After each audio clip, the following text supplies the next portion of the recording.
Hi hello ಎಲ್ರಿಗೂ ನಮಸ್ಕಾರ. Welcome to my YouTube channel Manasa Taranga. ನಾನು ನಿಮ್ಮ ದೀಪ್ತಿ ಹಾಸನ್. ನಾವಿವತ್ತು ನಮ್ಮ ತಂದೆ ಮನೆ ದೇವಸ್ಥಾನಕ್ಕೆ ಹೋಗ್ತಾ ಇದ್ದೀವಿ, ದೇವಮ್ಮ ದೇವಿ ದೇವಸ್ಥಾನಕ್ಕೆ. ಏನಕ್ಕೆ ಅಂದ್ರೆ ಅಲ್ಲಿ ದೂತಪ್ಪ ಸ್ವಾಮಿದು ಮತ್ತೆ ಚಲುವರಾಯ ಸ್ವಾಮಿ ಅವ್ರದ್ದು ದೃಷ್ಟಿ ಪೂಜೆ ಇದೆ, ಹಾಗೇನೆ ಅಮ್ಮನವ್ರದ್ದು ಉತ್ಸವ ಇದೆ. ಹಂಗಾಗಿ ನಾವು ಅಲ್ಲಿಗೆ ಹೋಗ್ತಾ ಇದ್ದೀವಿ. ಅಲ್ಲಿಗೆ ಹೋಗಿ ಪೂಜೆ ಎಲ್ಲ ಹೇಗೆ ಆಗುತ್ತೆ ಅದನ್ನೆಲ್ಲ ನಿಮಗೆ ವಿಡಿಯೋದಲ್ಲಿ ನಿಮಗೆ ತಿಳಿಸ್ತೀನಿ. ಸೊ ವಿಡಿಯೋನ ಸ್ಕಿಪ್ ಮಾಡ್ದಂಗೆ ಎಂಡ್ ತನಕ ನೋಡಿ. ಹಾಗೆ ಯಾರೆಲ್ಲ ನನ್ನ ಚಾನಲ್ನ ಇನ್ನೂ ಸಬ್ಸ್ಕ್ರೈಬ್ ಮಾಡ್ಕೊಂಡಿಲ್ಲ ಪ್ಲೀಸ್ ಬೇಗ ಸಬ್ಸ್ಕ್ರೈಬ್ ಮಾಡ್ಕೊಳ್ಳಿ. ಹಾಗೆ ವಿಡಿಯೋ ಇಷ್ಟ ಆದರೆ ಲೈಕ್ ಮಾಡಿ, ಶೇರ್ ಮಾಡಿ.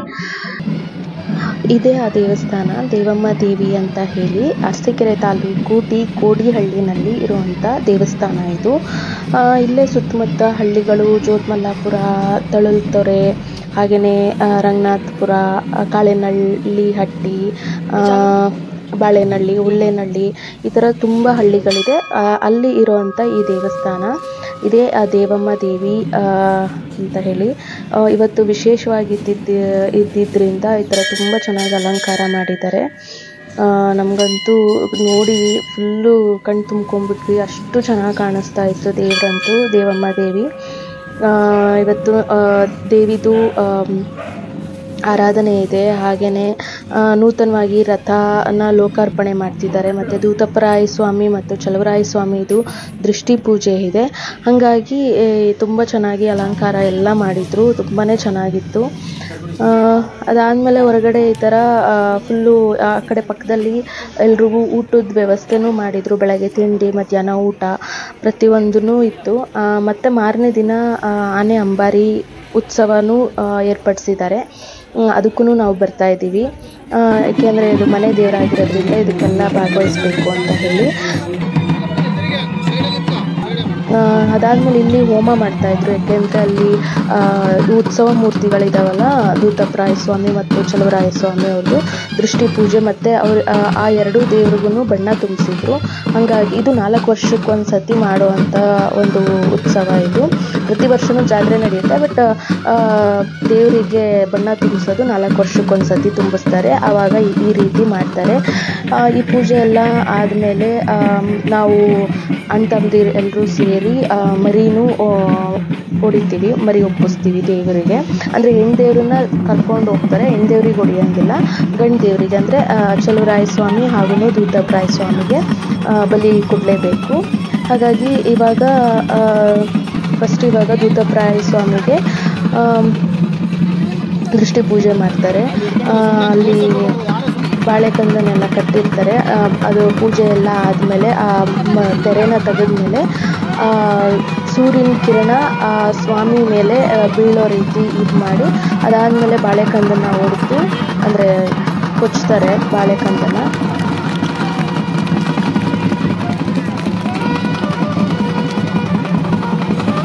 ಆ ಸೂರ್ಯನ ಕಿರಣ ಏನಿರುತ್ತೆ ಅದು ಆ ದೂತಪ್ಪರಾಯ ಸ್ವಾಮಿ ಮೇಲೆ ಬೀಳುತ್ತೆ. ನೋಡ್ತಾ ಇದ್ದೀರಾ ಎಷ್ಟು ಚೆನ್ನಾಗಿ ಬೀಳ್ತಾ ಇದೆ ನೋಡಿ, ತೋರಿಸ್ತಾರೆ ಅದನ್ನು. ದೃಷ್ಟಿ ಪೂಜೆ, ಇದನ್ನೇ ದೃಷ್ಟಿ ಪೂಜೆ ಅಂತೇಳಿ. ಅದಾದಮೇಲೆ ಸ್ವಾಮಿಗೆ ಎಲ್ಲ ಬೂದುಗುಂಬಳಕಾಯಲ್ಲಿ ಎಣ್ಣೆ ಉಳಿಸಿ ಹೊಡೆದು ಪೂಜೆ ಮಾಡ್ತಾರೆ. ಇದೇ ರೀತಿ ನೆಕ್ಸ್ಟ್ ಮತ್ತೆ ಚಲುವರಾಯ ಸ್ವಾಮಿಗೂ ಅಷ್ಟೇ ಮತ್ತೆ ಬಾಳೆಕಂದೆಲ್ಲ ಕೊಚ್ಚಿ ಪೂಜೆ ಎಲ್ಲ ಮಾಡಿ ಸೂರ್ಯನ ಕಿರಣ ಆ ದೇವ್ರ ಮೇಲೆ ಬೀಳೋ ರೀತಿ ಒಂದು ಕನ್ನಡಿನ ಹಿಡಿತಾರೆ, ದೃಷ್ಟಿ ಎಲ್ಲ ತೆಗಿತಾರೆ. ಈಗ ಮತ್ತೆ ಅದನ್ನು ಮುಚ್ಚಿ ಮತ್ತೆ ಚಲುವರಾಯ ಸ್ವಾಮಿಗೂ ಅದೇ ರೀತಿ ಪದ್ಧತಿನ ಮಾಡ್ತಾರೆ. ಅದರ ಮಧ್ಯದಲ್ಲಿ ಇಲ್ಲಿ ಹೋಮನೂ ನಡೀತದೆ, ಬೆಳಗ್ಗೆಯಿಂದನೂ ಹೋಮ ಪ್ರಾರಂಭವಾಗಿರುತ್ತೆ. ಆ ಹೋಮನ ಮಾಡುವಂಥವ್ರು ನಮ್ಮ ಹಾಸನಾಂಬ ದೇವಸ್ಥಾನದ ಅರ್ಚಕರು ಯಾರಿದ್ದಾರೆ ಅವರು ಬಂದು ನೆರವೇರಿಸ್ಕೊಡ್ತಾರೆ. ಹಾಗೆಯೇ ಇನ್ನೊಂದು ವಿಷಯ ಏನು ಅಂದರೆ, ನಮ್ಮ ಈ ದೇವರಿಗೆ ಅಲಂಕಾರ ಫಸ್ಟು ನೀವು ನೋಡಿದ್ರಲ್ಲ, ದೇವರದ್ದು ಗರ್ಭಗುಡಿಯಲ್ಲಿ ಇದ್ದಂಥ ದೇವರಿಗೆ ಅಲಂಕಾರ ಮಾಡಿದ್ವಲ್ಲ, ನಮ್ಮ ಹಾಸನದಲ್ಲಿ ಉಡಿಸ್ಲಮ್ಮ ದೇವರಿಗೆ ಪ್ರತಿ ವರ್ಷ ಜಾತ್ರಾ ಮಹೋತ್ಸವ ಏನು ಏರ್ಪಾಡು ಮಾಡಿರ್ತಾರೆ, ಅಲ್ಲಿಗೂ ಸಹ ಇವರೇನೆ ಹೋಗಿ ಅಲಂಕಾರ ಮಾಡೋದು. ನಮ್ಮ ಮನೆ ದೇವರು ಏನು ಅರ್ಚಕರಿದ್ದಾರೆ ಅವರೇನೆ ಉಡಿಸ್ಲಮ್ಮ ದೇವಿಗೂ ಬಂದು ಅಲಂಕಾರ ಮಾಡುವಂಥದ್ದು. ಸೊ ಇವಾಗ ದೇವರಿಗೆ ಚಲುವರಾಯ ಸ್ವಾಮಿಗೂ ದೃಷ್ಟಿ ಪೂಜೆನ ಮಾಡಿದ್ರು. ಅದೆಲ್ಲ ಆದಮೇಲೆ ನೀಟಾಗಿ ಅದೆಲ್ಲ ಹೋಮ ಎಲ್ಲ ಆಗ್ತಾಯಿತ್ತು. ಇದೆಲ್ಲ ಆದಮೇಲೆ ನಾವು ಈ ಕಡೆ ಸ್ವಲ್ಪ ತಿಂಡಿ ತಿನ್ನೋಣ ಅಂತ ಹೇಳ್ಬಿಟ್ಟು ಈ ಕಡೆ ಬಂದ್ವಿ. ನನ್ನ ಮಗಳು ಅಂತೂ ಮುಂಚೆನೇ ಹೋಗ್ಬಿಟ್ಟಿದ್ಲು. ಅವರ ದೊಡ್ಡಮ್ಮನ ಜೊತೆ ಕುತ್ಕೊಂಡು ಆಲ್ರೆಡಿ ಪ್ರಸಾದನ ತಿಂತಾಯಿದ್ಲು.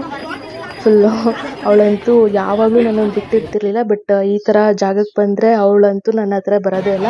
ಅವಳ ಪಾಡಿಗಳು ಹೋಗಿ ಅವ್ರ ಜೊತೆ ಎಲ್ಲ ಬೆರೀತಾ ಇರ್ತಾಳೆ. ಅದು ನೋಡಿ ಖುಷಿ ಆಯಿತು. ಅದಾದಮೇಲೆ ಇವಾಗ ಬಲಿ ಕೊಡೋದಿತ್ತಲ್ಲ, ಹಾಗಾಗಿ ಹೆಣ್ದೇವ್ರು ಏನಿದೆ ಅಂದರೆ ದೇವಮ್ಮ ದೇವಿನ ಕರ್ಕೊಂಡ್ಬಂದರು. ಇವಾಗ ಅಲ್ಲಿಂದ ಕರ್ಕೊಂಡ್ಬಂದು ದೇವಸ್ಥಾನದಲ್ಲಿ ಇಡ್ತಾರೆ. ಇವಾಗ ಹೆಣ್ದೇವ್ರನ್ನ ಕರ್ಕೊಂಡ್ಬಂದರು ದೇವಮ್ಮ ದೇವಿ. ಈ ದೇವಮ್ಮ ದೇವಿಗೂ ಬಂಗಾರದ ಪದ್ಮ ಕಿರೀಟನ ಹಾಕ್ಸಿದ್ರು. ಸೊ ಬಂಗಾರದನ್ನೇ ಮಾಡಿಸಿ ಹಾಕ್ಸಿದ್ದಾರೆ ಈ ಸತಿ. ಉತ್ಸವ ಮಾಡ್ಕೊಂಡು ಬಂದು ದೇವಸ್ಥಾನದ ಹತ್ರ ದೇವರದ್ದು ಗರ್ಭಗುಡಿ ಏನಿರುತ್ತೆ ಅಲ್ಲಿ ಸೈಡಲ್ಲಿ ಇಡ್ತಾರೆ ಈ ಹೆಣ್ದೇವ್ರನ್ನ. ಅದಾದಮೇಲೆ ಚಲುವರಾಯಸ್ವಾಮಿ ಹಾಗೂ ದೂತಪ್ಪ ರಾಯಸ್ವಾಮಿಗೆ ಬಲಿನ ಕೊಡಬೇಕು. ನಾವು ಎಷ್ಟು ಜನ ಅಂತಂದಿರಿರ್ತೀವಿ ಅವರೆಲ್ಲ ಸೇರಿಕೊಂಡು ಒಂದಿಷ್ಟು ಮರಿ ಅಂತ ತೊಗೊಂಡೋಗಿ ಹೊಡೆಯೋ ಪದ್ಧತಿ ಇದೆ, ದೇವರಿಗೆ ಬಲಿ ಕೊಡೋ ಪದ್ಧತಿ ಇದೆ. ಸೊ ಅವ್ರವ್ರ ಮಕ್ಕಳವರು ಹೋಗಿ ಕೊಡಬೇಕಾಗುತ್ತೆ.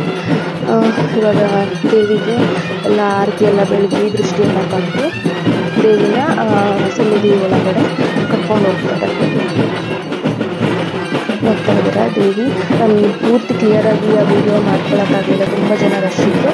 ಸೊ ನಾಳೆ ಆನೆ ಅಂಬಾರಿ ಎಲ್ಲ ಇರುತ್ತೆ. ಸಾಧ್ಯವಾದರೆ ನಾನು ದೇವರಿಗೂ ಚೆನ್ನಾಗಿ ವಿಡಿಯೋನ ಮಾಡಿ ನಿಮಗೆ ತೋರಿಸ್ತೀನಿ. ತುಂಬಾ ಚೆನ್ನಾಗಿದೆ ದೇವರು ಮಾತ್ರ. ನಮ್ಮ ಮನೆಗೂ ನಾವು ಪ್ರತಿ ವರ್ಷ ಕರ್ಕೊಂಡ್ಬರ್ತೀವಿ. ನಾವು ಮನೆಗೆ ಕರೆಸ್ತೀವಿ ದೇವ್ರನ್ನೆಲ್ಲ. ನೋಡ್ತಾ ಇದ್ರೆ ಈಗ ಬಲಿ ಕೊಡೋಕ್ಕೆ ಕುರಿಗಳನ್ನೆಲ್ಲ ತೊಗೊಂಬಂದರು.